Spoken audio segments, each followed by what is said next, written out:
Hi,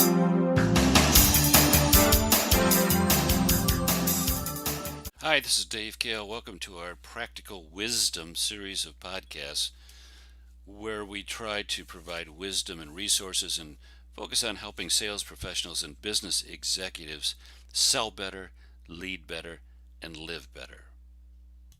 Hi, this is Dave, and today we're going to talk about goal setting. Goal setting. Goal setting is one of those hallowed practices that belong in every leader's arsenal. We've all heard that people who set goals are far more successful than those who don't. And every well-run business has a policy and a practice of setting annual goals for its various operational departments. So it's a well-established, almost universally applied practice in the world of business. And yet, there are times and situations where it may be appropriate to do something else. Okay, so I know I got you shocked here, but let's unpack this.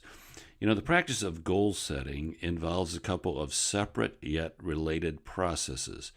First is the selection of the categories of the goals, and second is the creation of the actual number to be achieved. Those are two separate processes. So let me illustrate from the world of sales management. Now, we have something we call the Kahle sales management system, and in that, we teach sales managers to create no more than 5 categories of goals for the sales team. So increasing sales would be a category. Selling more of X product, that would be a category. Gaining new customers, that would be a category. See, they identify the type of performance that's important to the company. Now, once the categories are determined, the next step is to assign a number to each. So increasing sales is the category.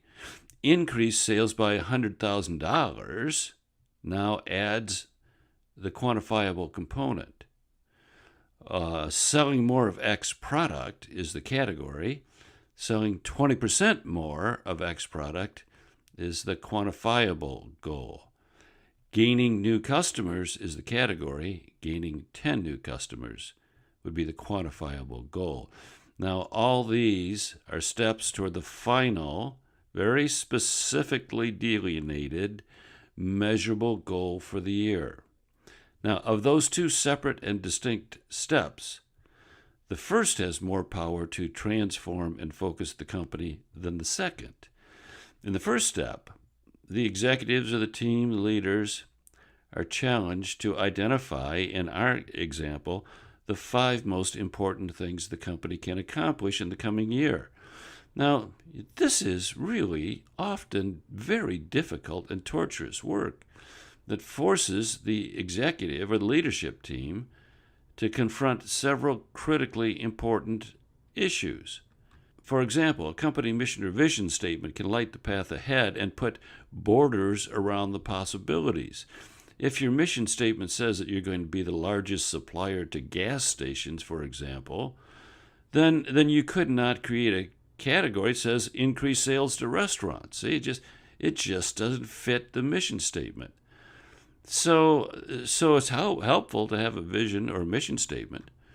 But determining these 5 key categories also requires a clear understanding of the strengths and weaknesses of the company and the opportunities in the market and the intricacies and challenges of the market and the economic situation in which the organization finds itself. So an annual real-time SWOT analysis coupled with an overriding vision and mission statement to guide the way forward are a couple of essentials that combine to pop up to the surface those most important categories.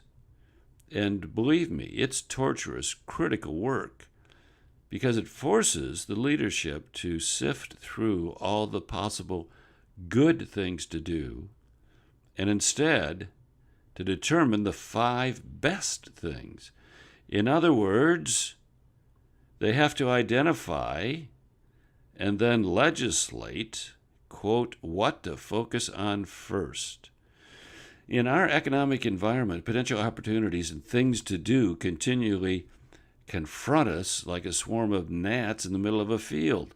Any halfway effective executive or sales professional is overwhelmed with too much to do and not enough time which to do it. The issue is not identifying new opportunities. The issue is determining which of the opportunities that present themselves are really, truly worthy of the investment of our time. That's a whole different sort of thing than it was 20 years ago. Mindlessly chasing after every opportunity that presents itself and mindlessly tackling every task on our task list, that is a recipe for exhaustion, burnout, and ineffectiveness.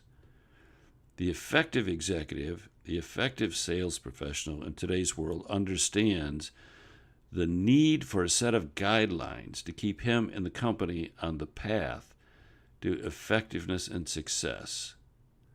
Ultimately, one of the purposes of the goal, I know this is going to sound like heresy, one of the purposes of the goal is not necessarily to meet the goal, but to focus the company's behavior on the result.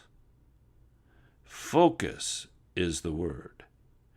And we all need a set of things to focus on first. And I call those FOFs, F-O-F, acronym for focus on first. So FOFs are produced by an annual exercise, and they can vary by the level, the geography, and function of the group. The FOFs for the sales department, for example, will probably be significantly different from those guiding accounts receivable.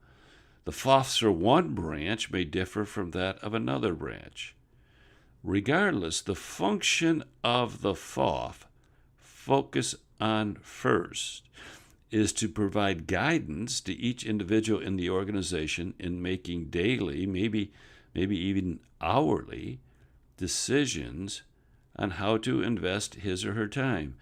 Given the choice of several possible things to do, the FOF-guided individual asks, which of these fits into one of my FOFs, and pursues that. FOFs, then, arise out of an annual SWOT analysis. They're illuminated by the company's vision and mission, and they function to guide everyone in the most effective use of his or her time. FOFs guide the individual in determining the quality of his or her investment of time. Now, there are times and places and situations where that may be enough. New organizations, for example, will find it beneficial to create FOFs to guide the investment of time and assets, as will organizations in highly unstable environments. The goal-setting process becomes more difficult when we layer the second step, and that is articulating a number onto the first. So when we proceed from, quote, acquire new customers to, quote, acquire 10 new customers, unquote, we turn the FOF into a goal. Now, in addition to the element of quality, we've added an element that speaks to the quantity of performance. Now, there are times and places when the achieving of those numbers is essential. For example, a new salesperson in a new territory, acquiring just one new customer is probably not going to guarantee that person's continued employment. He or she needs a greater quantity of performance.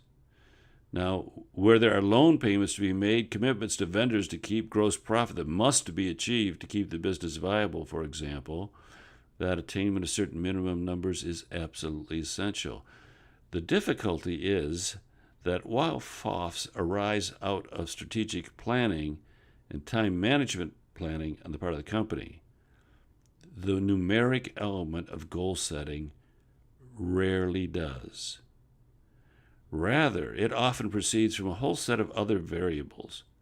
that are far more subjective and aren't nearly as well-founded as the FOF itself, and are just as likely to demotivate a person as they are to motivate him. So while there are many situations where a numeric goal is called for, I'd like for you to consider the possibility that in some situations, the purpose of the goal is not to meet the goal. The purpose of the goal is to shape and influence behavior by determining what to focus on first. Okay, that's it. We're done. Bye-bye.